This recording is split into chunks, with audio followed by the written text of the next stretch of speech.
ஆதியாகமத்தின் புஸ்தகம் 2ஆம் அதிகாரம் 9வது வசனம். தேவனாகிய கர்த்தர் பார்வைக்கும் புசிப்புக்கும் நலமான சகலவித விருட்சங்களையும் தோட்டத்தின் நடுவே ஜீவ விருட்சத்தையும் நன்மை தீமை அறியத்தக்க விருட்சத்தையும் பூமியிலிருந்து முளைக்க பண்ணினார். இந்த வசனத்துல தான் நாம் இன்னைக்கு பார்க்க போகிறோம். நாம் முதலாவதாக கண்களை மூடி தேவ சமூகத்தில் ஒரு சின்ன ஜெபத்தை செய்து நாம் கடந்து போவோம். சர்வ வல்லமையுள்ள எங்கள் ஆண்டவரே, தர்மியான நாட்களுக்காக உமக்கு ஸ்தோத்திரம்.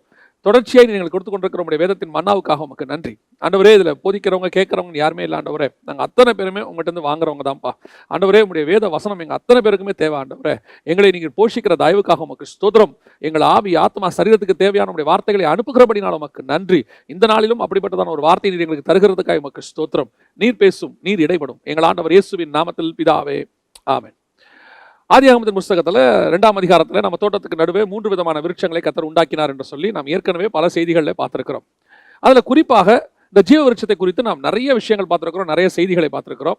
நன்மை தீமை அறியத்தக்க விருட்சத்தை குறித்து நாம் நிறைய பார்த்திருக்கிறோம். ஆனா இந்த வசனத்தை வாசிக்கிட்டே இருக்கும்போது ஒரு காரியத்தை கர்த்தர் எனக்கு உணர்த்தினார். என்ன உணர்த்தினார் அப்படின்னா, இந்த ஜீவ விருட்சமானது தோட்டத்துக்கு நடுவே இருக்கிறது என்பது நம்ம எல்லாருக்கும் தெரியும். ஏற்கனவே இதை பத்தி நம்ம தனியா இந்த தோட்டத்துக்கு நடுவே இருக்கிற ஜீவ விருட்சம் அப்படின்னு நம்ம பார்த்திருக்கிறோம். மத்தியில் இருக்கிற பரதேசியின் மத்தியில் இருக்கிற ஜீவ விருட்சத்தைன்னு வெளிப்படுத்தல் 2ல் ஆண்டவர் சொல்றார்.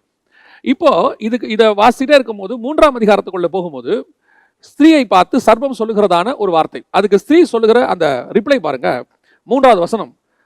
ஆனாலும் தோட்டத்தின் நடுவில் இருக்கிற விருட்சத்தின் கனியை குறித்து தேவன் நீங்கள் சாகாதபடிக்கு அதை புசிக்கவும் அதை தொடவும் வேண்டாம் என்று சொன்னார் என்றாள்.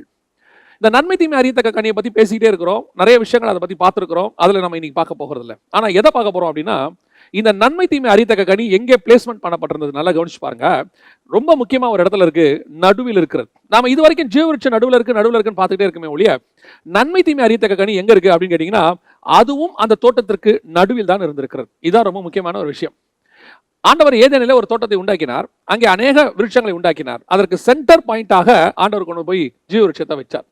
அந்த சென்டர் பாயிண்ட்டுக்கு பக்கத்திலேயே அதே நடு பக்கத்திலேயே இன்னொன்றும் இருக்கிறது. என்னன்னு கேட்டீங்கன்னு சொன்னா, நன்மை தீமை அறியத்தக்க கனி.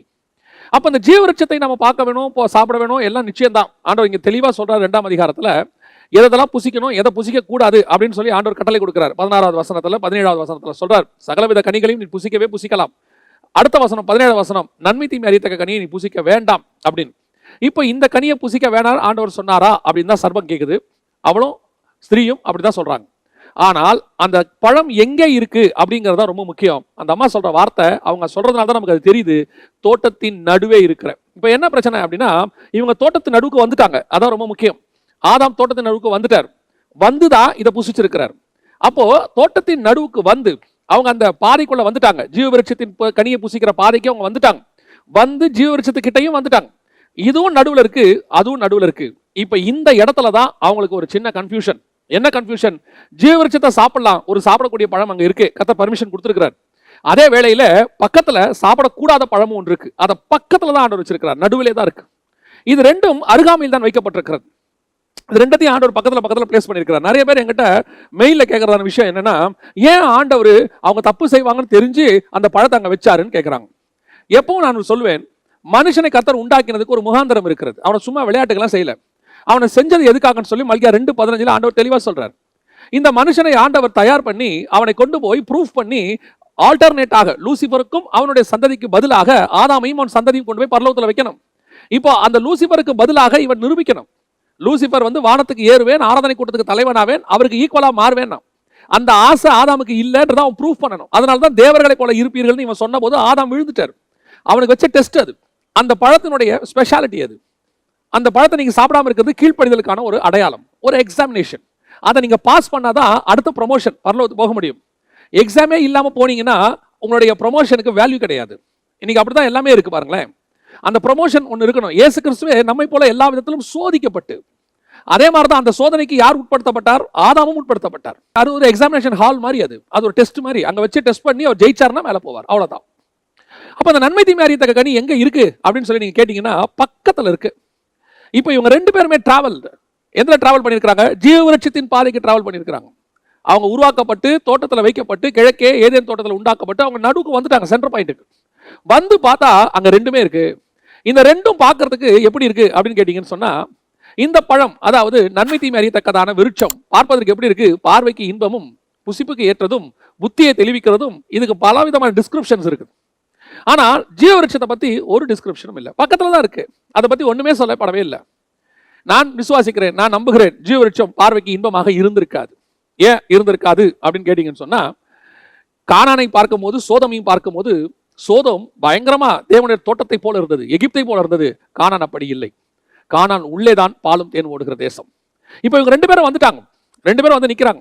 இந்த ஜீவ விருட்சம் ஒருவேளை பார்வைக்கு இன்பமாக இருந்திருக்கலாம், இல்லாமலும் இருக்கலாம். நான் எப்படி விசுவாசிக்கிறேன்னா, இயேசு கிறிஸ்துவானவர் விரும்பத்தக்க ரூபத்தில் வரவில்லை என்று ஏசாயா எழுதுகிறார். அவருக்கு விரும்பத்தக்க ரூபம் இல்லாது இருந்தது, அவர் அசட்டை பண்ணப்பட்டிருந்தார். ஆனா அவர் தான் நித்திய ஜீவனுக்கான வழி. அப்ப ஜீவ விருட்சம் தான் நித்திய ஜீவனுக்கான வழி. அது அசட்டை பண்ணப்பட்டது. ஏன் 2 பழம் இருக்கு, ஒன்னு புசிக்கிறான், ஒன்னு அசட்டை பண்றான். இது நித்திய ஜீவனை கொடுக்கக்கூடிய பழம் அசட்டை பண்ணப்பட்ட பழம். வேணான்னு விட்டுட்டான், கடைசி வரைக்கும் அவன் சாப்பிடல பாருங்களேன். ஆனால் இதுவோ விரும்பி சாப்பிடப்பட்டது. சோதம் விரும்பி ஏற்றுக்கொள்ளப்பட்டது, பாவம் விரும்பி ஏற்றுக்கொள்ளப்படுகிறது. இன்னைக்கு நாமும் கூட இந்த நித்திய ஜீவ பாதையில பிரவேசிக்கிறோம். நான் நித்திய ஜீவ பாதையில பிரவேசிக்கிறவங்களை குறித்து நான் பேசுகிறேன். இப்பொழுது நாம் தொடர்ச்சியாக செய்திகளை கேட்டுக்கொண்டே இருக்கிறோம். நம்முடைய செய்திகள் எல்லாமே ஆவிக்குரிய வாழ்க்கைக்கு அடுத்த கட்டத்துக்கு கொண்டு போக வேண்டும் என்றுதான் ஆண்டவர் விரும்புகிறார். அதை தான் நம்மோடு கூட பேசிக் கொண்டிருக்கிறார். நான் விரும்புகிறேன் நாம பேசிக்காக, அதாவது ஆக்கியோன் எபிரேய ஆக்கியோன் சொல்லுகிற மாதிரி, நாம் அஸ்திவாரத்துக்குள்ளே நிற்க வேண்டாம். ஸ்நானங்களுக்கு அடுத்த உபதேசத்துக்கு நேராக நாம் போவோம். இன்னும் நாம் மலைக்கு மேல் ஏறுகிற அனுபவத்துக்குள்ளே வருவோம், மலையின் உச்சிக்கு வருவோம், ஆவிக்குள்ளாகிற அனுபவத்திற்கு வருவோம், தேவனோடு கூட சஞ்சரிக்கிற அனுபவத்துக்கு வருவோம். இன்னும் நாம் உலகத்துக்குள்ளேயே இருக்கிற இந்த சுபாவங்களுக்கு பின்னால் ஓட வேண்டாம். அப்ப நித்திய ஜீவ பாதையில பிரவேசிக்கிற 2 பேர், ஆதாமும் ஏவாளும், அவர்கள் அந்த ரூட்ல டிராவல் பண்ண ஆரம்பிச்சிட்டாங்க. டிராவல் பண்ண ஆரம்பிச்சு சென்டர் பாயிண்ட்டுக்கு வந்துட்டாங்க. எங்க வந்துட்டாங்க? ஜீவ விருட்சத்துக்கிட்ட வந்துட்டாங்க. பக்கத்துல பார்த்தா நன்மை தீமை அறியத்தக்க கனி. இன்னைக்கு நமக்கு நிறைய நேரத்தில் ஒன்று தெரிஞ்சுக்கொள்ளணும். நாம ஒரு விஷயத்தை பெற்றுக்கொள்ளுகிற இடத்திற்கு வரும்போது கடைசியாய் பக்கத்துல அவன் ஒரு டைவர்ஷன் வச்சிருப்பான், பிசாசு. அதுதான் you must be very careful. நாம ரட்சிக்கப்படுறதுக்கு முன்னாடி ஒரு விளையாட்டு விளையாடி இருப்போம், உங்களுக்கு ஞாபகம் இருக்கும்னு நினைக்கிறேன், பரமபதம்னு பேர். அந்த விளையாட்டில் நீங்க விளையாடிட்டே வந்தீங்கன்னா அப்படியே ஜெயிச்சு மேலே வந்துருவீங்க. 100 கட்டம் இருக்கும், 100வது கட்டத்தில் தான் அந்த கிஃப்ட் இருக்கும். ஆனால் 99வது கட்டத்தில் என்ன இருக்கும்னு பார்த்தீங்கன்னா, வலு சர்ப்பத்தின் தலை இருக்கும். அந்த 99 100 நீங்க அதை தாண்டிட்டீங்கன்னா கிஃப்ட், தாண்டா விட்டால் அது உங்களை கொண்டு வந்து திருப்பி அதல பாதாள தீர்க்கையில விட்டுரும். அந்த பரமபதம் ஒரு விதமான வேதாகமத்தினுடைய சத்தியத்தை வெளிப்படுத்தக்கூடியது. அதை நம்ம அவங்க விளையாடுறாங்க, அது வேற விஷயம். அதுல ஏனியும் நல்லா கவனிச்சிங்கன்னா, அதுல ஏனியும் பாம்பு தான் இருக்கும். ஏனி என்பது இயேசு கிறிஸ்துவை குறிக்கும், யோவான் எழுதின சுவிசேஷம் 1ஆம் அதிகாரம் கடைசி வசனத்துல. சர்ப்பம் என்பது பிசாசை குறிக்கும். இது 2 தான் இருக்கும். ஏனியில ஏறினீங்கன்னா மனுஷகுமாரன் மேல் ஏறுகிறவன், ஏறுகிறதையும் இறங்குறதையும் காண்பீர்கள். அதுல ஏறினா நேர நித்திய ஜீவனை பெற்றுக்கொள்வீங்க. அந்த பாம்போட வாயில சிக்கினா பாதாளத்துக்கு போயிருவீங்க. அதான் அந்த பாடத்தினுடைய திட்டம். அதுல 99வது இடத்துல வலு சர்ப்பத்தின் தலை இருக்கும், 100வது இடத்துல கிஃப்ட் இருக்கும். அதே மாதிரி தான் தோட்டத்துக்கு நடுவுல ஜீவ விருட்சமும் இருந்துச்சு, நன்மை தீமை அறியத்தக்க விருட்சமும் இருந்துச்சு. 2 பக்கத்துல இருந்துச்சு. எதை சாப்பிடுறதுன்னு ஆதாமுக்கு ஒரு கன்ஃபியூஷன். 2த்தையும் பார்வையில பார்க்கறான், ஜீவ விருட்சமா நன்மை தீமை அறியத்தக்க விருட்சமா. பார்க்கும் பொழுது ஜீவ விருட்சம் பார்வைக்கு இன்பமாக இல்லை. ஏன்னா அப்படி சொல்லல, அதை பத்தி ஒண்ணுமே சொல்ல. ஆனா இயேசுவை பத்தி சொல்லுது, விரும்பத்தக்க ரூபம் அவருக்கு இல்லாது இருந்தது. அதே நேரத்தில் நன்மை தீமை அறியத்தக்க கனி பார்வைக்கு இன்பமாக இருந்தது. ஆபிரகாமுக்கு இருக்கட்டும், யாக்கோபாக இருக்கட்டும், எல்லாருக்குமே இப்படி ஒரு சோதனை இருந்தது. யாக்கோபு லாபான் வீட்டுக்கு போகிறான். அங்கே 2 பேர் இருக்கிறார்கள், ஒன்று லேயாள், இன்னொன்று ராகேல். லேயாளுக்கு விரும்பத்தக்க ரூபம் இல்லாது இருந்தது, கூச்சக்கண்ணி, பார்வைக்கு அவள் இன்பமாக இல்லை. ஆனால் ராகேல் விரும்பத்தக்க ரூபம், பார்த்தோட அவனுக்கு பிடிச்சிருச்சு. உடனடியாக ராகேலுக்காக அவன் வேலை செய்ய தொடங்குகிறான். ஆனால் தேவனுடைய திட்டம் ராகேல் இடத்துல இல்லை, லேயாள் இடத்துல இருந்தது. நிறைய பேர் என்ன சொல்றாங்க அப்படின்னா, லேயாள் ராகேல் 2மே காட்ஸ் பிளான் தான், அதனால தான் அந்த 12 கோத்திரம் வந்துச்சு, 2மே காட்ஸ் பிளான் தான். அப்படி கிடையாது. ஆண்டவர் தெளிவா சொல்றாரு, மத்திய சுவிசேஷம் 19ஆம் அதிகாரம் 7-8 வசனத்துல, ஆதி முதல்ல ஒருத்தனுக்கு ஒருத்தி தான் தேவனுடைய திட்டம்.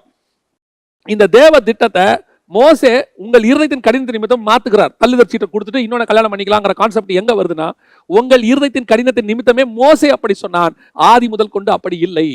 கர்த்தர் ஒண்ணுதான், ஆதாமுக்கு ஏவாள் ஒண்ணுதான். அந்த ஒண்ணு எதுங்கிறதா கான்செப்ட். இப்போ 2 பக்கத்துல இருக்கு. யாருக்கு? யாக்கோபுக்கு. எதை செலக்ட் பண்ணணும்? யாக்கோபு திருப்பியும் பார்க்கிறாரு, பார்வைக்கு இன்பம் எது? ராகேல். ராகேலுடைய முடிவு என்ன? வழியிலே மரித்து போனாள். ஆனால் லேயாளுடைய முடிவு என்ன? கானானுக்குள்ளே போய் மரித்து போனாள். யாக்கோபின் கல்லறையில் வைக்கப்பட்டாள், ரெபேக்காலின் கல்லறையில் வைக்கப்பட்டாள், சாராளின் கல்லறையில் வைக்கப்பட்டாள். அவள் ஓட்டத்தை ஓடி முடித்தாள்.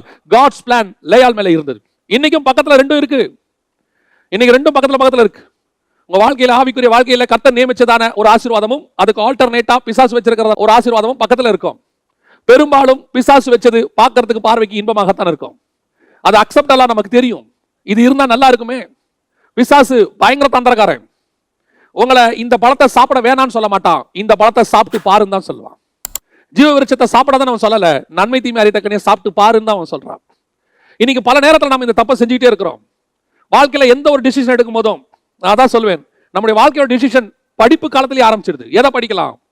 படிக்க ஆரம்பிக்கும் போது நம்ம எதை பார்க்கிறோம்? பார்வைக்கு இன்பம், புத்தியை தெளிவிக்கிறது, புசிப்புக்கு ஏற்றது, ஃபியூச்சருக்கு எது நல்லா இருக்கும், எது நல்லா சம்பாதிக்க முடியும், எது ஃபேனுக்கு கீழே வேலை செய்யலாம், எது ஏசியில் போய் வேலை செய்யலாம், எது வெளிநாட்டில் வேலை கிடைக்கும். நம்முடைய திட்டம் முழுக்க முழுக்க ஃபியூச்சரை பேஸ் பண்ணி, வாழ்க்கையை பேஸ் பண்ணியிருக்கு. ஆனா கர்த்தருடைய திட்டம் நம்மை பேஸ் பண்ணியிருக்கு. உன்னுடைய எதிர்காலத்திற்கு எது தேவை என்பதை அவர் அறிந்திருக்கிறார்.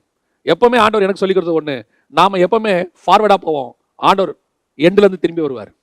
நாம பலிபீடத்திலிருந்து மகா பரிசுத்த ஸ்தலத்துக்கு போவோம், தேவன் மகா பரிசுத்த ஸ்தலத்து பலிபீடத்துக்குள்ள வருவார். எப்பவுமே நல்லா தெரிஞ்சுக்கொள்ளுங்க, தேவனுடைய திட்டம் ஆப்போசிட்டாக இருக்கும். ஆல்டர்னேட்ல ஒன்று பக்கத்தில் பிசாசு வச்சிருப்பான், எதுங்கிறதுல ரொம்ப கேர்ஃபுல்லாக இருக்கணும். அதான் ரொம்ப முக்கியமான ஒரு விஷயம். காரணம், லேயால் பார்ப்பதற்கு அழகாக இருக்க மாட்டாள், ஆனால் தேவ திட்டம் அவள் மேல் இருந்தது. அங்கதான் யார் இருந்தா? யூதா கோத்திரம் இருந்தது. அங்கதான் யூதா கோத்திரத்துடைய திட்டம் வந்தது.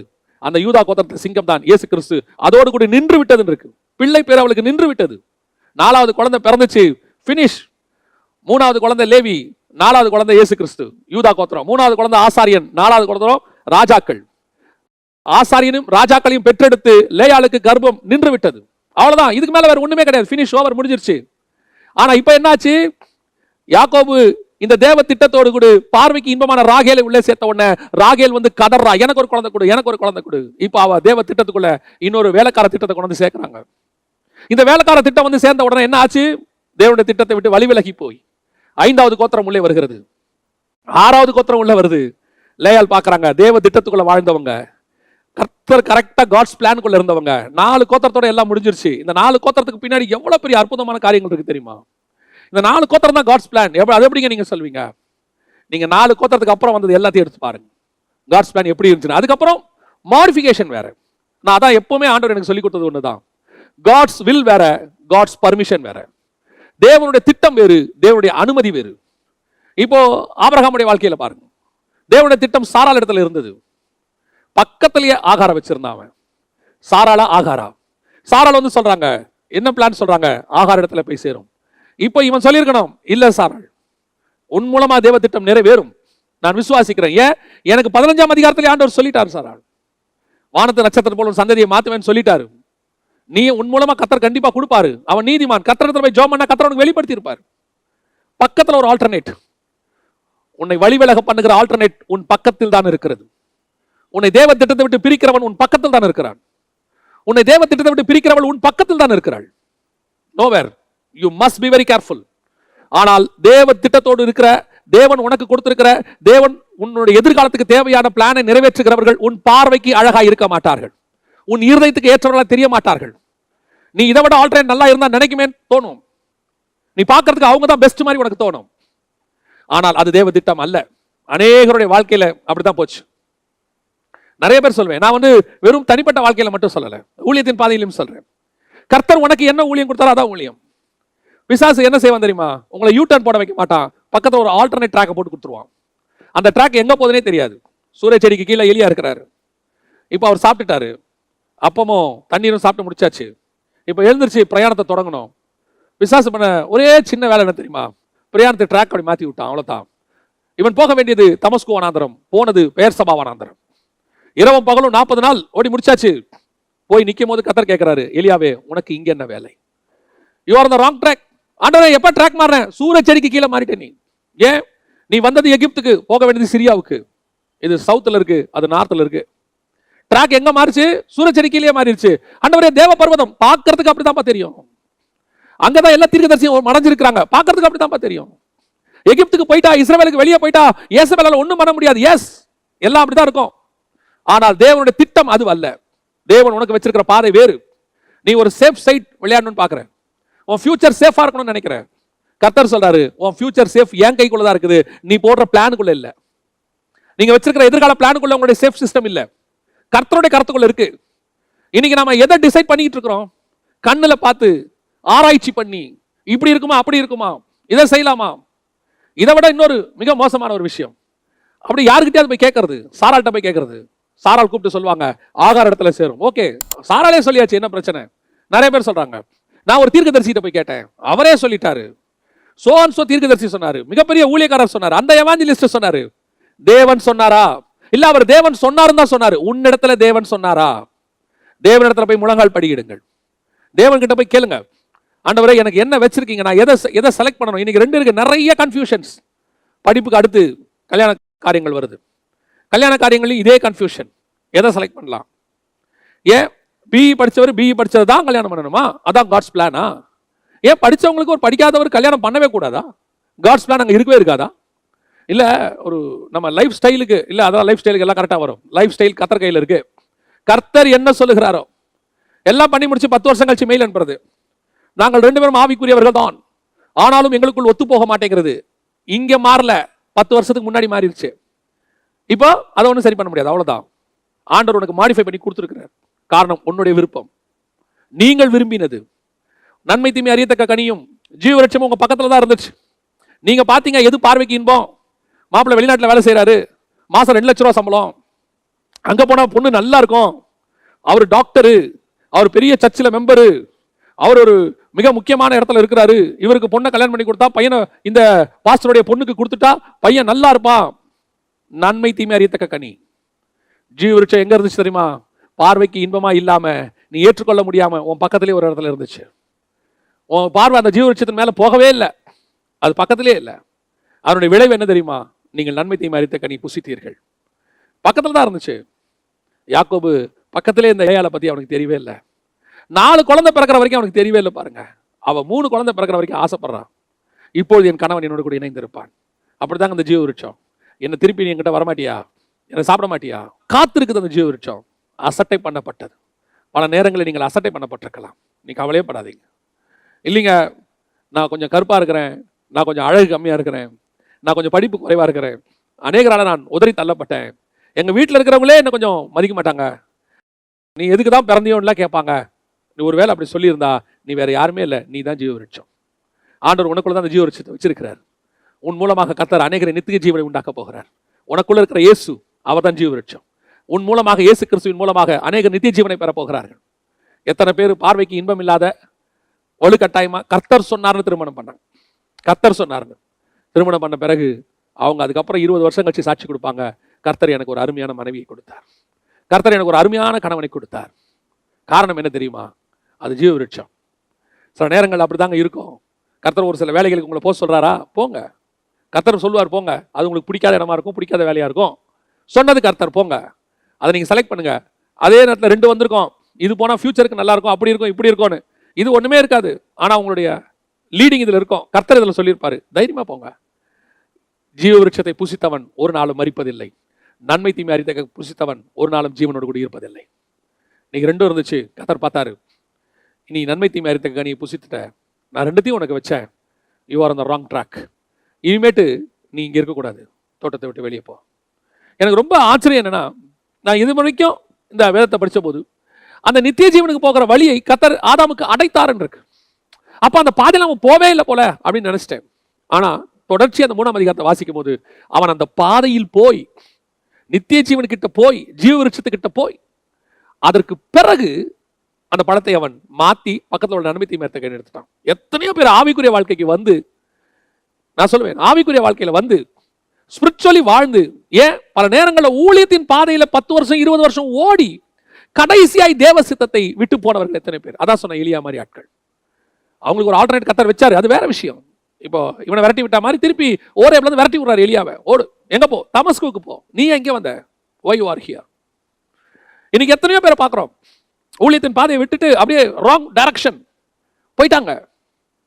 30 வருஷம் கழிச்சு வீழ்ச்சி, 20 வருஷம் கழிச்சு வீழ்ச்சி. நான் ஆண்டவர்கிட்ட பண்ற ஜெபத்துல ஒரு பெரிய ஜெபம், ஆண்டவர் அறிவார்.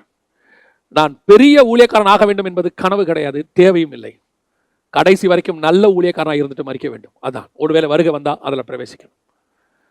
லைம் லைட்டுக்கு வந்து பெரிய ஊழியக்காரன் பேர் வாங்கி ஒரு பிரோஜனம் இல்லை. பவுலை காட்டிலும் பெரிய ஊழியக்காரன் பேர் வாங்க இந்த உலகத்துல யாராலையும் முடியாது. கடைசி வரைக்கும் ஒழுங்கா ஓடி முடிக்கணும். விசுவாசத்தை துவக்கினவர் முடிக்கவும் வல்லமை உள்ளவர். இன்னைக்கு ராங் ட்ராக்ல ஓடுற ட்ராக்கே தெரியாம விரட்டி விட்டார் ஆண்டவர் ஆதாம. போ, இங்கேருந்து போ, இங்க இருக்காது. ஏன் விரட்டி விடுறா தெரியுமா? இப்போ அந்த ரூட்டை விட்டு வெளியே போயிரு. உனக்கு வச்ச அந்த டெஸ்ட்ல யுவர் ஃபெயில். அதனால என் லைஃபே கிடையாதா? இல்ல, திருப்பி அந்த ட்ராக்கு நான் கொண்டு வருவேன். It will take time. நிறைய பேர் என்ன நினைக்கிறாங்கன்னா, தப்பு செஞ்சுட்டோம், ஆண்டவர் மன்னிச்சிட்டாரு, திருப்பி அதே இடத்துல ஸ்டார்ட் பண்ணணும்னு நினைக்கிறாங்க. மறுநாள் காலையில் அதே ஊழியம் அதே இடத்துல ஸ்டார்ட் பண்ணணும். இல்லைங்க, கர்த்தர் அந்த தப்பை சரி பண்ணுறதுக்கு கொஞ்சம் நாள் கொடுப்பார் உனக்கு. You must wait. நாம என்ன நினைக்கிறோம், திருப்பி விட்ட இடத்துல ஸ்டார்ட் பண்ண முடியாது. ஏன் தெரியுமா? நீங்கள் செஞ்ச தப்பு அன்னைக்கு செஞ்சதில்லை, என்னைக்கோ ஸ்டார்ட் பண்ணது அங்கே வந்து முடிஞ்சிருக்கு. உங்களுக்கே தெரியாத அந்த ட்ராக் எங்கே மாறுச்சுன்னு. அந்த ட்ராக் மாறின இடத்த நீங்கள் கண்டுபிடிச்சிட்டிங்கன்னா திருப்பி you will get back to that position. திருப்பி அங்கேருந்து you will come to the right direction. நான் சொல்றது உங்களுக்கு புரியும்னு நினைக்கிறேன். அதை தான் ஆண்டவர் திருப்பி கொண்டு போறார் பின்னாடி. ஏன் திருப்பி என் வாழ்க்கையில் போராட்டம், ஏன் என் வாழ்க்கையில் பிரச்சனை, ஏன் என் வாழ்க்கையில் உபத்திரவம், ஏன் you are the wrong track. தப்பான ட்ராக்ல கொஞ்சம் தூரம் ஓடிட்டீங்க, திருப்பி ஆண்டவர் கொண்டாந்துட்டார். கொண்டாந்து உங்களை திருப்பி ரீசெட் பண்றார். ரீசெட் பண்ணி திருப்பி ஆண்டவர் என்ன செய்யறாரு, கொண்டு போறாரு. திருப்பி ஜீவனுக்கான பாதை, நித்திய ஜீவனுக்கான பாதை. திருப்பி அதே ரூட்ல வா. ஏன் ஆண்டவரே, நான் தான் இங்க தப்பா சாப்பிட்டுட்டேன், பக்கத்துல தான் ஜீவ விருட்சம் இருக்கு, நான் மன்னிப்பு கேட்டுக்கிறேன், நான் இதை சாப்பிட்றேன். இல்ல இப்ப நீ அந்த நன்மை தீமை அறியத்தக்க நீ சாப்பிட்ட இடத்துல திருப்பி கெட் பேக். எங்க வரணும்? தோட்டத்துக்கு வெளியே வரணும். தோட்டத்துக்கு வெளியே வந்து திருப்பி நீ ரெடி ஆகி திருப்பி தோட்டத்துக்குள்ள வந்து திருப்பி அதே பாதையில உள்ள வரணும். அப்ப உள்ள வரும்போது நீ இந்த ஜீவ விருட்சத்தை சாப்பிட்றதுக்கு ரெடி ஆயிருவீங்க. கர்த்தர் உங்களை அதுக்குள்ள சரி பண்ணிடுவார். நாம என்ன நினைக்கிறோம், தப்பு செஞ்ச உடனே மன்னிப்பு கொடுத்த உடனே திருப்பி உடனே ஜீவ விருட்சம் பக்கத்திலே சாப்பிட கொடுக்கணும். கொடுக்க மாட்டார். ஏன்னா you are the wrong track. சரி பண்றதுக்கு ஆண்டவர் கொஞ்சம் நேரம் வேணும். உங்களை சரி பண்றதுக்கு என்ன சரி பண்றதுக்கு நேரம் வேணும். கர்த்தர் எதை செய்தாலும் அது நமக்கு நன்மை தான் இருக்கும், அதுல தீமையே இருக்காது. திருப்பி ஆண்டவர் பாதைக்கு கொண்டு வரார், உபத்திரவத்தின் பாதைக்கு, போராட்டத்தின் பாதைக்கு கொண்டு வராரு. ஆண்டவரே எனக்கு உடனே அந்த ஜீவ விருட்சத்தை கொடுங்க. இல்லப்பா நான் தரேன், இப்ப இல்ல, கையை நீட்டி பறிச்சு புசி தராது, நீ திருப்பி பின்னாடி போ. எத்தனை பேருடைய ஊழியம் எங்கேயோ இருக்க வேண்டிய ஊழியம் தெரியுமா? நான் ஒரு சிலரெல்லாம் யோசிப்பேன், இவர்களுக்கு இருக்கிற தாளந்துக்கு, இவர்களுக்கு இருக்கக்கூடியதான கர்த்தர் கொடுத்திருக்கிற கிருபைக்கு இவங்கெல்லாம் உலகத்தை எங்கேயோ கலக்கி இருக்கணும், சிம்சன் மாதிரி. ஆனா சிம்சனுடைய பாதை திருப்பி கெட் பேக். முடி வெட்டியாச்சு, திருப்பி முடி வளரணும், ஸ்டார்டிங்ல இருந்து வரணும், முடி திருப்பி முளைக்கணும். ஆண்டவர் திருப்பி மொட்டை அடிச்சு விட்டாரு. ஏன் மொட்டை அடிச்சு விட்டாரு? முடி நல்லா வளர்ந்து உன் பவர், முடி வளர வளர உன் பவர் வளர்ந்துகிட்டே இருந்துச்சுப்பா. ஆனா நீ ட்ராக் மாறிட்டப்பா, ட்ராக் மாறி வந்துட்ட, இப்ப திருப்பி மொட்டை அடிச்சிட்ட, திருப்பி முடி வளரும், திருப்பி உனக்கு பவர் வரும். இல்லனே சொல்லல ஆண்டவர். திருப்பி நீ தூண உடைப்ப, நீ திருப்பி பெரிய சிம்சோன்னு காட்டுவேன் உன்னை. ஆனா முடி வளர்ற வரைக்கும் யூ மஸ்ட் வெயிட். கர்த்தர் திருப்பி உன்னை உருவாக்குற வரைக்கும் யூ மஸ்ட் வெயிட். அதே பாவத்தோடு நீ பிரயாணம் பண்ண முடியாது. உடனே ஜீவ விருட்சத்தை சாப்பிட முடியாது. ஒரு நாள்ல உன் பாவம் மன்னிக்கப்பட்டது உண்மை, ஆனால் சரி பண்ணப்படுவதற்கு காலம் இருக்கிறது, டைம் இருக்கு. அதான் கர்த்தர் இப்போ வாழ்க்கையில் எடுத்துக்கிட்டு இருக்கிறார். வெயிட். நிச்சயம் கர்த்தர் திருப்பி ட்ராக் உங்களை கொண்டு வருவார். நான் டிஸ்கரேஜ் பண்ணல, திருப்பியும் சொல்றேன், அந்த ஜீவ விருட்ச பாதைக்கு உங்களை திருப்பியும் கொண்டு வருவார். கர்த்தர் உங்களை ஆசீர்வாதத்துக்குள்ள கொண்டு வருவார், உங்களை நித்திய ஜீவனுக்குள்ள கொண்டு வருவார். அதுல எந்த மாற்றம் கருத்தும் இல்லை. ஆனால் just wait for time, just wait for while. அவர் நியமிச்ச அந்த நேரம் வரைக்கும் கொஞ்சம் வெயிட் பண்ணுங்க. ஆண்டவர் அது வரைக்கும் துரத்தி விட்டுருக்கிறார். துரத்தி விட்ட ஆண்டவர் இப்போ ஆதாம் வர வரைக்கும் என்ன பண்ணிருக்காரு தெரியுமா? திருப்பி அவரு உன்னை துரத்தி விட்ட, நீ போயிட்டு சுத்தி அடிச்சுட்டு வா, நான் தோட்டத்துக்கு நடுவில் இருக்கிறேன்னு சொல்லல. இப்ப அடுத்த ஆண்டவர் ஒரு வார்த்தை சொல்றாரு. யாத்திராகமத்தின் புஸ்தகம் 25ஆம் அதிகாரம் கர்த்தர் சொல்றாரு, உங்கள் நடுவிலே வாசம் பண்ணும்படி எனக்கு ஒரு கூடாரத்தை உண்டு பண்ணு. ஆசாரிப்பு கூடாரத்தை உண்டு பண்ண சொல்றாரு. இந்த ஆசாரிப்பு கூடாரத்தை உண்டு பண்ணி நடுவுலங்கிற வார்த்தைக்கு பின்னாடி மிகப்பெரியதான ஹெவன்லி பிளான் இருக்கு. நம்ம ரொம்ப சாதாரணமாக அதை எடுத்துக்கிட்டோம். இவனை ஏன் தோட்டத்துக்கு நடுவில் ஜீவ விருட்சத்தை வச்சாரு? பக்கத்துல ஒரு என்ன இருந்துச்சு? நன்மை தீமை அறியத்தக்க கனி இருந்துச்சு. அதே மாதிரி இப்போ மோசேயை பார்த்து கர்த்தர் சொல்றாரு, நீ நடுவுல, உங்கள் நடுவுல வாசம் பண்ணும்படி. அந்த நடுவுல ஏன் சொல்றாரு அப்படின்னு கேட்டீங்கன்னு சொன்னா, ஏதேன்ல நடுவுல ஜீவ விருட்சம் தேவன் இருந்தார். இப்போ இங்க நடுவுல இருக்கணும்னு நினைக்கிறாரு. எந்த நடுவுக்கு அப்படின்னு கேட்டீங்கன்னு சொன்னா, இவர்கள் இஸ்ரவேலர்கள் பாளையம் இறங்குவார்கள். சதுரமா இருக்கும். நீங்க அந்த படத்தெல்லாம் பார்த்துருப்பீங்கன்னு நினைக்கிறேன். நிறைய பேர் அதற்கான முயற்சி எடுத்து போட்டோஸ் எல்லாம் போட்டிருக்கிறாங்க. 4 பக்கமும் இருக்கும், கிழக்கு மேற்கு தெற்கு வடக்காக 3 கோத்திரமாக அவர்கள் இறங்கி இருப்பார்கள். அதுல பாத்தீங்கன்னா 12 கோத்திரமும் சதுரமாக அப்படி இருக்கும். நடுவுல ஆசாரிப்பு கூடாரம் இருக்கும். இந்த ஆசாரிப்பு கூடாரத்தை சுத்திலும் அவர்கள் பாளையம் இறங்கி இருப்பார்கள், உங்கள் நடுவிலே வாசம் பண்ணும்படி. இப்ப என்ன அர்த்தம்? இவரை சுத்தி அதே ஜீவ விருட்சம் நடுவில் இருக்கு, ஆசாரிப்பு கூடாரம் இருக்கு, அதுக்கு உள்ள தேவன் இருக்கிறாரு, சுத்தி இவங்க இருக்கிறாங்க. இதை பார்த்துட்டு தான் இந்த அமைப்பை பார்த்துட்டு கர்த்தர் சொல்ற வார்த்தை என்னாகமத்தின் புஸ்தகத்துல ஆண்டவர் சொல்றாரு 24ஆம் அதிகாரம் 5வது வசனத்துல, யாக்கோபே உன் கூடாரங்கள் எவ்வளவு அழகா இருக்கிறது. அது என்ன கூடாரம் அவ்வளவு அழகா இருக்குது? எல்லாரும் தானே டென்ட் போட்டாங்க, இவன் டென்ட் மட்டும் அழகு என்ன? ஆபிரகாம் டென்ட்ல இல்லாத அழகு, ஈசாக்கு டென்ட்ல இல்லாத அழகு இவன் டென்ட்ல இருக்குதா? யாக்கோபே உன் கூடாரங்கள் எவ்வளவு அழகா இருக்கிறது. அதோட அமைப்பு என்ன தெரியுங்களா? நீங்க அப்படி மேல இருந்து பாத்தீங்கன்னா, நடுவுல ஆசாரிப்பு கூடாரம், 4 சைடும் 12 கோத்திரம். இது அப்படியே புதிய எருசலேமுடைய மாடல். புதிய எருசலேம் சதுரமாக இருந்தது, ஒவ்வொன்றும் 12,000 சதுரம் அளவாக இருந்தது. இந்த ஒவ்வொன்றுத்துக்கும் 3 வாசல் இருந்தது, 3 கோத்திரம். அதன் வாசல் முத்தாக இருந்தது, முத்தின் மேல இஸ்ரவேல் கோத்திரத்துடைய பெயர் எழுதப்பட்டிருந்தது. எப்படி இருக்கு பாருங்க. இந்த அமைப்பை தான் அங்க கொடுக்கிறாரு. யாருக்கு? மோசேக்கு கொடுக்கிறார். மோசே, மணவாட்டி சபை, வரப்போகிற புதிய ஏற்பாட்டு சபை, அதனுடைய மாடலை இங்க நான் பார்க்கணும்பா. என்ன செய்ய? 4 பக்கமும் கூடாரங்களை போடு, நடுவுல நான் வந்து உட்கார்றேன். புதிய எருசலேம்ல 4 பக்கமும் அலங்கம் இருக்கும், நடுவுல சிங்காசனம் இருக்கும். அந்த கிருபாசனம் தான்ப்பா ஆசாரிப்பு கூடாரத்துக்குள்ள இருக்கு. அந்த நடுவில் வந்து ஒரு நதி பாயும், பரிசுத்த ஆவியானவர். அதுக்கு நடுவில் ஆட்டுக்குட்டியானவர் இருப்பாரு. எவ்வளவு அழகான ஒரு அமைப்பு பாருங்க. இந்த அமைப்பினுடைய மாடலை மோசே கிட்ட கொடுக்கிறார். நீங்க புதிய எருசலேமை 21ஆம் அதிகாரம், 22ஆம் அதிகாரம் வெளிப்படுத்தின விசேஷத்தையும், 25ஆம் அதிகாரம் யாத்ராகமத்தின் புஸ்தகத்தையும் அந்த அமைப்பையும் வச்சு படிச்சு பாருங்க. அந்த கூடாரத்தை செஞ்சு அப்படியே புதிய எருசலேம் மாடல் அங்க இருக்கும். இதை பார்த்துட்டு கர்த்தர் சொல்றாரு, யாக்கோபே, உன் கூடாரங்கள் எவ்வளவு அழகா இருக்கிறது. ஏன்? உன்னுடைய அந்த அமைப்பு இருக்கேப்பா, நியூ ஜெருசலேமுடைய அமைப்பு. நடுவுல நான் சுத்தி நீங்க எல்லாரும், இது வரப்போகிற எருசலேமுடைய அமைப்பை இங்க ஆண்டவர் பார்க்கிறாரு. இப்போ நம்மள ஆண்டவர் அப்படித்தான் நம்மளை அப்படியே அழகா உண்டாக்கி 12 அப்போஸ்தலர் உபதேசங்களுக்கு நடுவுல நம்மளோட உட்கார வச்சிருக்கிறார். சர்ச் 4 பக்கமும் அப்போஸ்தலருடைய உபதேசங்கள் நம்மளை சூழ்ந்திருக்க, நடுவுல தேவனுடைய ஆலயமாகிய நீங்களும் நானும் இருக்கிறோம். நமக்குள்ள தேவன் இறங்கி வாசம் பண்ணுகிறார். இதற்குள்ள இருந்து மகிமை புறப்படுகிறது. எவ்வளவு அழகான ஒரு அமைப்பு பாருங்களேன். இந்த அமைப்புக்கு நடுவுல அப்படியே ஆல்டர்னேட்ல பக்கத்துல, இதுக்கு நடுவுல 32ஆம் அதிகாரத்துல இன்னொன்னு உள்ள கொண்டு வந்தான் பிசாசு. யாத்ராகமத்தின் புஸ்தகம் 32ஆம் அதிகாரத்துல பிசாசு உள்ள ஒன்று கொண்டு வரான். என்ன கொண்டு வரான் பாத்தீங்கன்னா, ஒரு கண்ணுக்குட்டி உள்ள வருது. அந்த கண்ணுக்குட்டி உள்ள வந்து கர்த்தருக்கு பண்டிகைன்னு வருது. நல்லா கவனிங்க. ஜீவ விருட்சத்துக்கு பக்கத்துல தான் நன்மை தீமை அறியத்தக்க விருட்சம் இருந்துச்சு. இப்போ இதுக்கு பக்கத்துல தான் கண்ணுக்குட்டியும் இருக்கு. இது கர்த்தர், இது கர்த்தருக்கு ஆல்டர்னேட். ஆனா ஜனங்க கேட்டது மோசேக்கு ஆல்டர்னேட். எங்களை வழிநடத்தி கொண்டு வந்த மோசே என்ன ஆனானோ எங்களுக்கு தெரியாது. அப்ப ஜனங்க யாரை கேட்கணும்? திருப்பி இன்னொரு மோசையை தானே கேட்கணும். ஒருவேளை ஒரு பேச்சுக்கு நான் சொல்றேன், மேல போன மோசையை காணோம்ப்பா, என்ன ஆனச்சோ தெரியல, கர்த்தர் ஒருவேளை எடுத்துக்கொண்டாரோ அப்படின்னா எங்களுக்கு வழி நடத்துறதுக்கு இன்னொரு மோசே தானே வேணும். அப்ப மோசேக்கு பதிலா ஆரோனா, யோசுவா, இன்னொரு மோசேவா யாருன்னு ஆண்டவர்கிட்ட கேளுங்கன்னு சொல்லணும். ஆனா இவங்க செலக்ட் பண்ணது இன்னொரு கர்த்தரை. கண்ணுக்குட்டி வந்துருச்சு உள்ள. இதுதான் பிசாசுடைய தந்திரம். அவன் அழகா என்ன பண்ணானா, மோசேக்கு பதிலா கண்ணுக்குட்டியை உள்ள கொண்டாந்துட்டான். பல நேரங்களில் கர்த்தர் உண்டாக்கிற இந்த சபைக்குள்ள, அமைப்புக்குள்ள, உன் சபையை கர்த்தர் அழகாய் உண்டாக்கினார். அதுல எந்த மாற்று கருத்தும் இல்லை. நிறைய பரிசுத்தவான்கள் ஆரம்பத்தில் சபையை தேவனோட திட்டத்தின்படி பெற்றுக்கொண்டார்கள். கர்த்தர் சொல்லிதான் அந்த ஊழியம் ஆரம்பிக்கப்பட்டது. கர்த்தர் சொல்லிதான் ஊழியத்தினுடைய ஒவ்வொரு பாதையும் நடைபெற்றது. கர்த்தர் சொல்லிதான் எல்லாம் கரெக்டா நடந்துச்சு. ஆனா எங்க கண்ணுக்குட்டி உள்ள வந்துச்சுன்னு பார்க்கணும். எங்க வந்துச்சு இந்த கண்ணுக்குட்டி? எப்படி உள்ள வந்துச்சு? கர்த்தருக்கு பண்டிகைன்னு உள்ள வந்துச்சு. இது பிசாசுன்னு உள்ள வரல. நிறைய பேர் நினைச்சுக்கிட்டாங்க சபைக்குள்ள பிசாசுனா அப்படியே நல்லா 2 கொம்பு வச்சுக்கிட்டு, பல்ல வச்சுக்கிட்டு, கருப்பா வரும் உள்ளன்னு, வால் வச்சுக்கிட்டு. அப்படிலாம் வராது, அப்படிலாம் வராது. கர்த்தருக்கு பண்டிகைன்ற பேர்ல தான் உள்ள வரும். ஒரு ஆல்டர்னேட்டர் தூக்கி உள்ள வரும். உள்ளுக்குள்ள வரக்கூடிய பிசாசு தேவனுடைய பேரை சொல்லிக்கிட்டு தான் வரும். ஆண்டவர் சொல்றாரு, சில தீர்க்கதரிசிகள் நான் அனுப்பாதிருந்தும் தங்கள் ஆவியின் ஏவுதலை பேசுகிற மதிகட்ட தீர்க்கதரிசி, நான் அனுப்பாதிருந்தும் என் நாமத்தை குறித்து பொய்யாய் தீர்க்க தரிசனம் சொல்லுகிறார்கள்.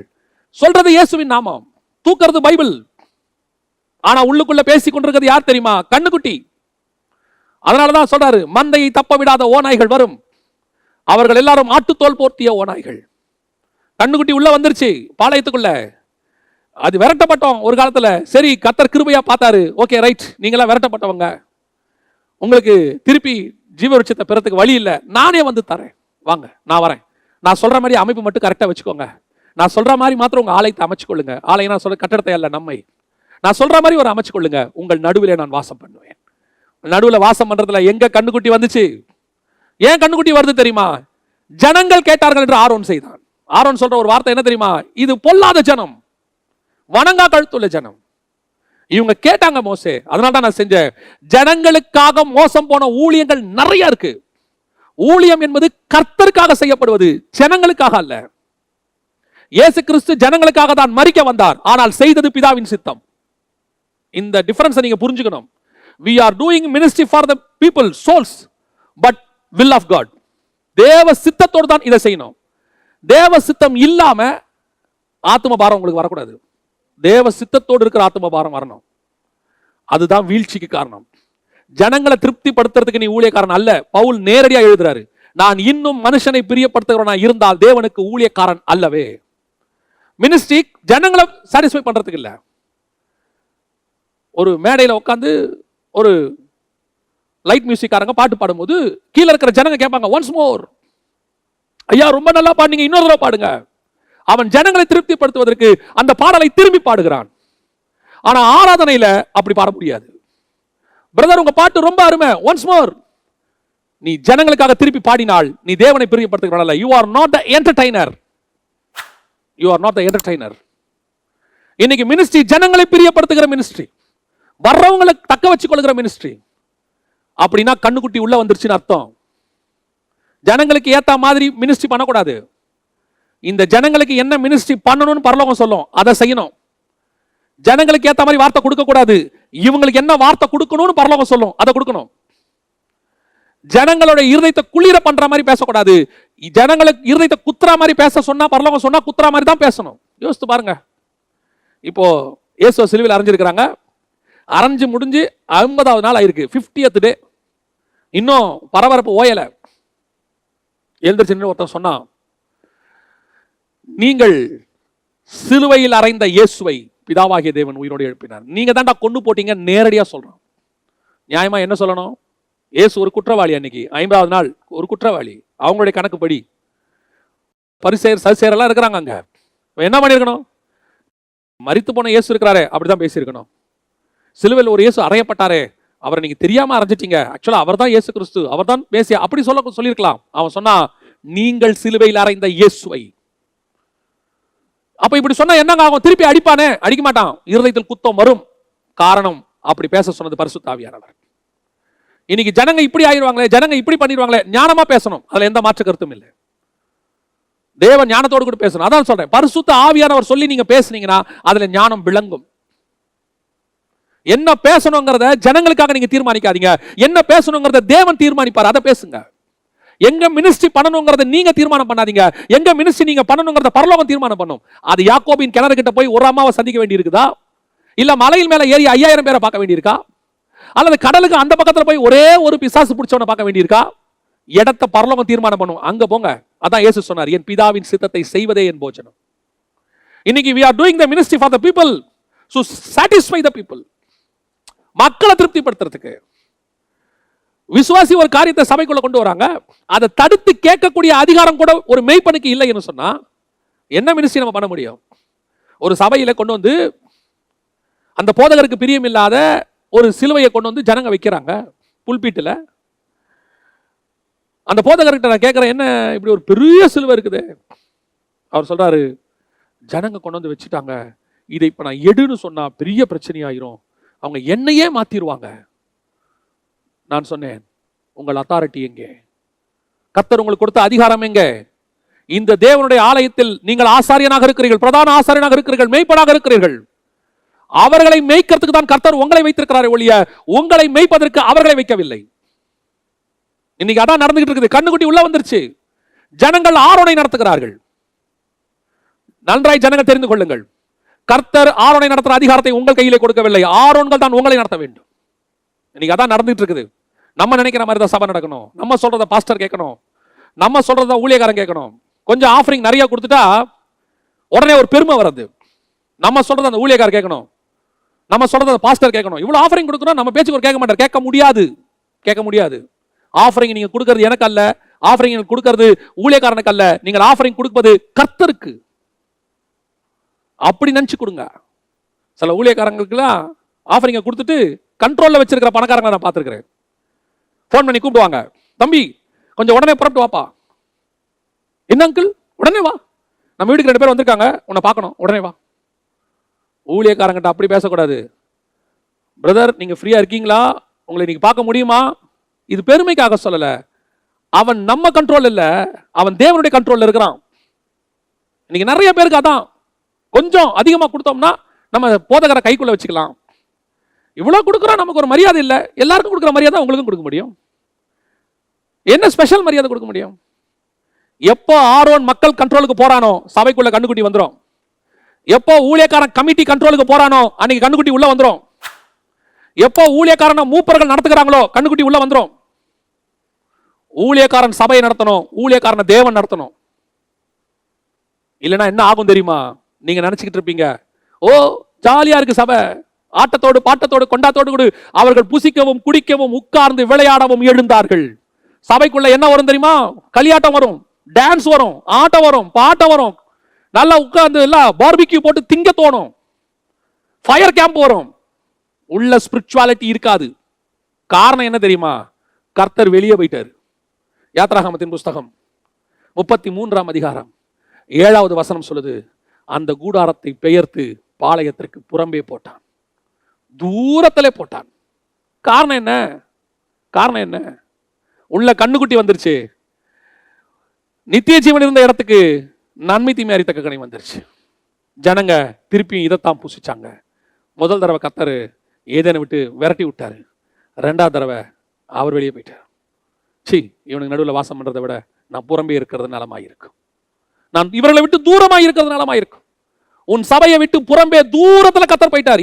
எப்போ நீ உள்ளுக்குள்ள கண்ணுக்குட்டி வந்து புசிக்கவும் குடிக்கவும் விளையாடவும் தொடங்கினாயோ, எப்போ புல்பீட்ல இருந்ததான உன்னுடைய புல்பீட்டை ஓரமா வச்சுட்டு அங்க பர்த்டே பார்ட்டியும் அங்க வந்துட்டு மேரேஜ் டே பார்ட்டியும் கொண்டாட தொடங்கினாயோ, எங்க டான்ஸ் ஆட தொடங்கினாயோ, அன்னைக்கு போயிட்டாரு.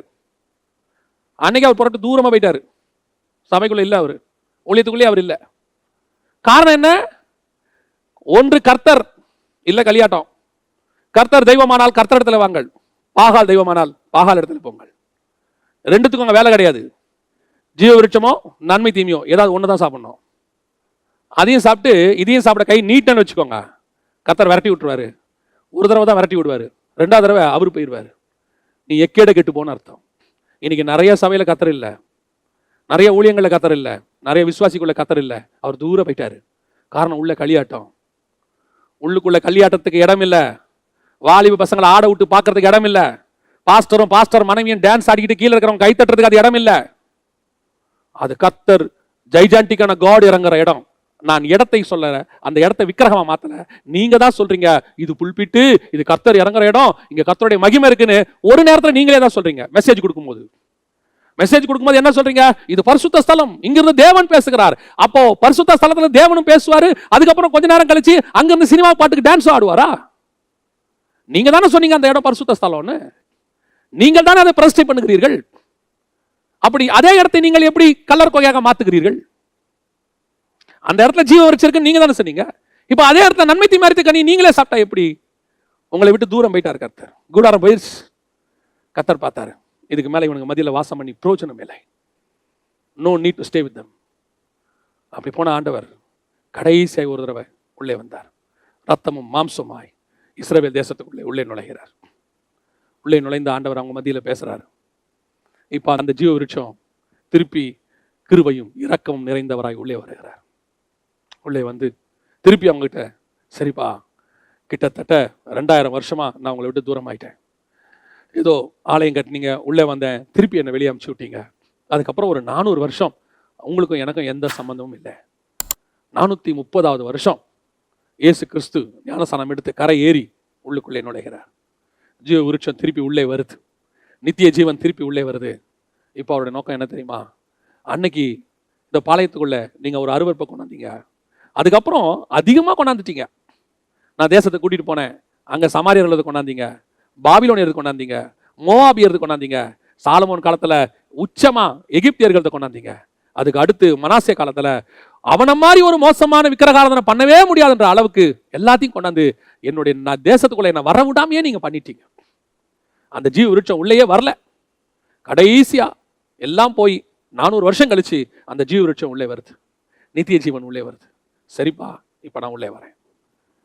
இப்ப அவன் என்ன பண்ண தெரியுமா? அவர் வந்து அவனை திருப்பி அந்த ஜீவ விருட்சத்தை புசிக்க வைக்கிறதுக்கு பேசுறாரு. வசனம் சொல்லுது, லூக்கா எழுதின சுவிசேஷம் 4ஆம் அதிகாரம் 30வது வசனத்துல அவர் நடுவிலிருந்து கடந்து போனார் அப்படின்னு இருக்கு. எதனால? ரொம்ப ஆச்சரியங்க. அந்த லூக்கா எழுதின சுவிசேஷம் 4ஆம் அதிகாரத்தை வாசித்து பாருங்க. அந்த இடத்துல ஆண்டவர் பேச ஆரம்பிக்கிறார். ஏசாயா புஸ்தகத்தை எடுத்து ஆரம்பிக்கிறாரு.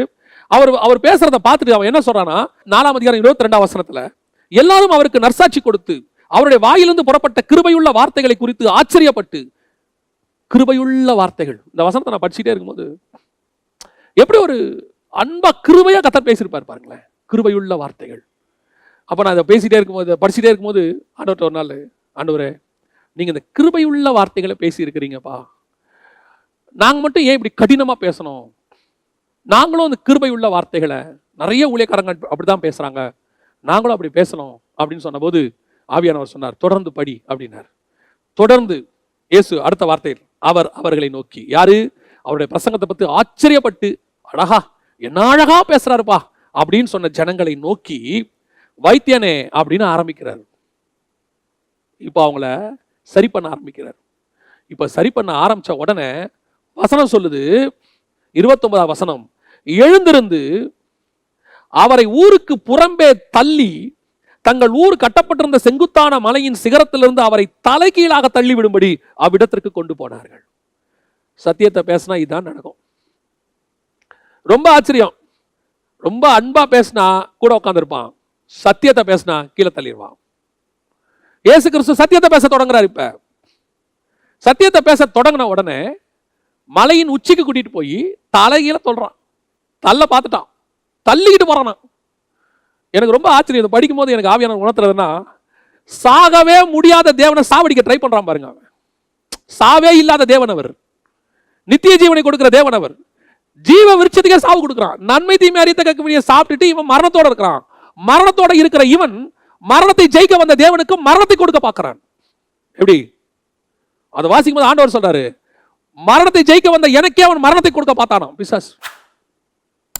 அங்க தள்ளுறாங்க, பிடிச்சி தள்ளிட்டு போறாங்க இயேசுவை. நீ சத்தியத்தை பேசினால், உண்மையை சொன்னால் நீ போற்றப்பட மாட்டாய், நீ தூற்றத்தான் படுவாய். இதுதான் உண்மை. நிறைய பேர் நீங்க சத்தியத்தை பேசி மாட்டிட்டு இருக்கிறீங்க. காரணம் என்ன தெரியுமா? சத்தியம் அப்படித்தாங்க குத்தம். அதனால நிறைய ஊழியக்காரங்க என்ன ஆயிட்டாங்கன்னா, அந்த சத்தியம் பேசுறத கொஞ்சம் அப்படியே நிறுத்திட்டு, அந்த கிருபை பொருந்துனா பேசினா கொஞ்சம் அவன் அமைதியா இருக்கான். நமக்கு எதுக்கு வம்பு? இந்த கிருபை பொருந்தின வார்த்தையோட நிறுத்திடுவோம். கிருபை பொருந்தின வார்த்தை எதுக்குன்னா, இவர் பக்கத்துக்கு திருப்பறதுக்கு. சில நேரத்தில் பார்த்தீங்கன்னா எல்லாருடைய அட்டென்ஷனையும் திருப்பறதுக்கு நம்ம ஒன்று சொல்லுவோம். அப்படி ஏதாவது ஒன்று அந்த அட்டென்ஷன் திரும்பின உடனே நாம் என்ன பண்ணுவோம்? சில நற்செய்தி அறிவிக்கிறவங்க அல்லது சில ஊரில் போய் பார்த்தீங்கன்னு சொன்னால், சில மக்களுக்கு சமூக சேவை செய்கிறவங்க என்ன பண்ணுவாங்க, இந்த பறை அடித்து ஒரு சவுண்ட் அடிப்பாங்க. அந்த பறை சவுண்டு சூப்பராக இருக்கும். அதை அடித்த உடனே ஊரே அட்டென்ஷன் ஆகும். அட்டென்ஷன் ஆன உடனே இவங்க சொல்ல வந்த மெசேஜை சொல்லுவாங்க.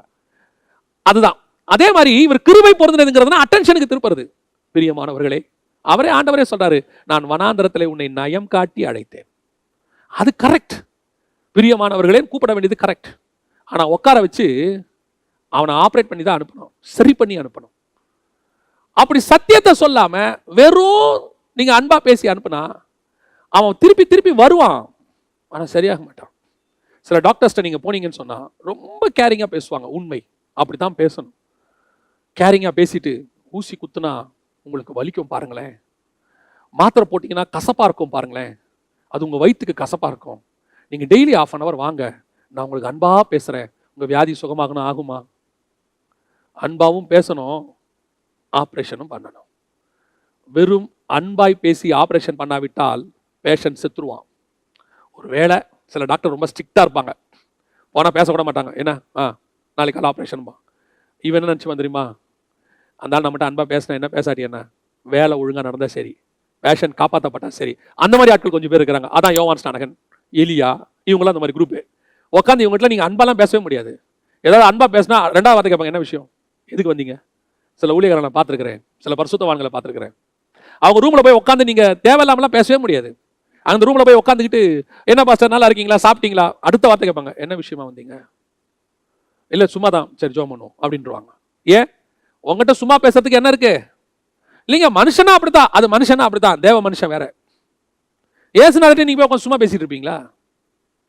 இங்க அப்படித்தான் நடக்குது. அவர் அப்படி கிருபையா கூப்பிட்டாரு, அப்படி உள்ள வந்தாங்க, வந்து ஆரம்பிச்சாரு வைத்தியனேன்னு ஆரம்பிச்சு அப்படியே எலியா தீர்க்கதரிசிக்கு போய் நாகமானுக்கு போன உடனே என்ன நடந்துச்சு தெரியுமா? அடிச்சு தூக்கிட்டான், மலைக்கு கொண்டு போயிட்டான் கீழே தள்ளுறதுக்கு. நீங்கள் சத்தியத்தை பேசினால் உங்களை அப்படித்தான் தள்ளுவார்கள். நீ உண்மையுடன் இருந்தால் அப்படித்தான் இருக்கும். காரணம், நீங்கள் உலகத்தாரா இல்லாதபடினாலே உலகம் உங்களை பகைக்கிறது. நீங்க ஜனங்களை சாட்டிஸ்ஃபை பண்ணி அன்பா பேசி நரகத்துக்கு போகிறதை விட தேவன் சொல்லுகிறதை பேசி அவர்களுக்கு ஒருவேளை குத்தப்பட்டு உன்னை கீழே தள்ளி கொலை பண்ணாலும் பரவாயில்லை, கல்லெறிந்து கொன்றாலும் பரவாயில்லை, நீ பரலோகத்துக்கு போயிடுவேன். அது மட்டும் மனசுல வச்சுக்கணும். நான் ஜனங்களுக்கு ஆறுதல் படுத்துறது ரெண்டாவது, ஜனங்களை தேவனுக்காக மீட்கப்படுவது முதலாவது. அவனை பரலோகம், அந்த சோல் பரலோகத்துக்கு போயிடணும். That is very important. இங்க அதான் நடக்குது. ஆனா என்ன பண்ணிட்டார் தெரியுமா ஆண்டவர்? அவர்கள் நடுவில் இருந்து கடந்து போனார். அதோட போயிட்டார் இஸ்ரவேலை விட்டு. அவ்வளவுதான், புறஜாதியார்ட்ட போயிட்டார். இதே சம்பவம் பவுலுக்கு நடக்குது. போய் ஜபாலயத்தில் பேசிட்டே இருக்கிறாரு. பேச பேச பேச அவன் என்ன பண்றான் தெரியுமா?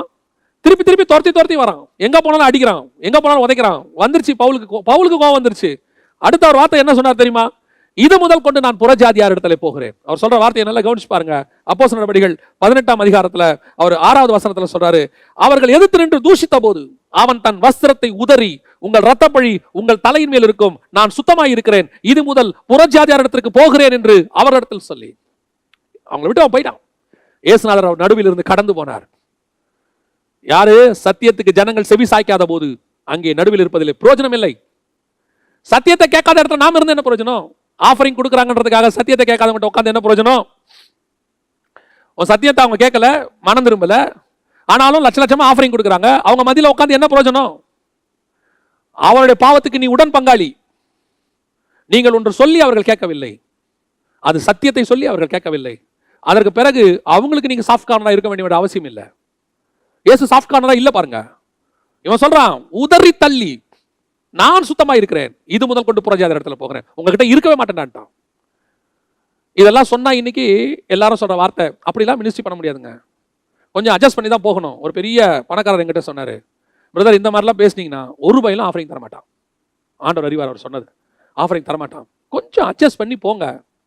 நீங்க இப்பதான் ஊழியத்துல வளர்றீங்க, சில வருஷங்களுக்கு முன்பாக சொன்னார், ஊழியத்துல வளர்றீங்க, அட்ஜஸ்ட் பண்ணி போங்க, அப்பதான் உங்களுக்கு கொஞ்சம் ஆஃபரிங் வரும்.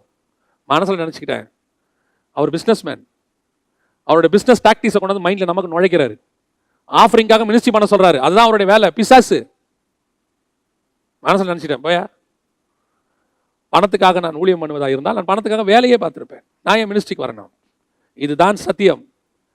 கேட்டால் உங்களுக்கு நல்லது, கேட்காவிட்டால் எனக்கு நல்லது, நான் உதறி தள்ளிவிட்டு போய்கொண்டே இருப்பேன்.